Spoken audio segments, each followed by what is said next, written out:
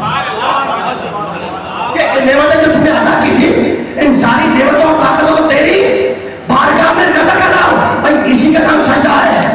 اسی کا نام سجدہ. پھر سنو اور تیزی کے ساتھ آگے جانا ہے. یہ جملہ ضائع نہ ہو. پھر سنو سجدہ سر کو مٹی پہ رکھ دینا اشارہ اللہ کی بارگاہ اور اس کی بیانی کا اعلان کرنا اس کی تقریب ہے نا اسی کا نام سجدہ ہے. تو سر جو تم نے مٹی پہ رکھا تو سر دیکھنے کی قوت سر میں, سننے کی قوت سر میں, چکھنے کی قوت سر میں, بولنے کی قوت سر میں, سننے کی قوت سر میں, سوچنے کی قوت سر میں, دیکھنے کی قوت سر میں. ہر وہ قوت جو انسان کو انسان بناتی ہے وہ سر میں ہے. اور اس سر کو تم نے اللہ کی بارگاہ میں رکھ دیا, انسانی طاقتوں کو نظر کر دیا. اسی کا نام سجدہ ہے. اور میرے نبی نے آواز دی یا علی انت منی بے منزلت راس میرا جسد. علی میں جسم ہوں تم میرا سر ہے.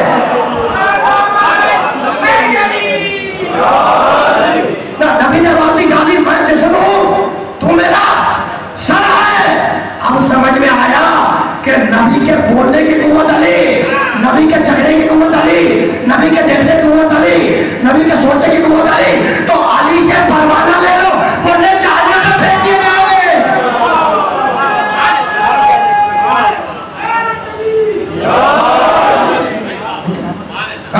تو آپ کا کر دیا ٹھیک کر دیا اور کیا کہنا دے علی علی قریب کرنا چاہتے ہیں. بابل غازی عباس جتنے علامہ صاحب سے لگے جتنے بچہ بلو جتنے فرض عذاب پہ آئیں سب کی پریشانیوں میں مشکلوں میں جو ہے فرض عذاب جائیں مجھے ان کی سب کی مشکلوں میں مومن اللہ کے بچوں کی مشکلوں میں مدد کرو مولا. مشکل کچھ علی نہ ہے دلی ہے دلی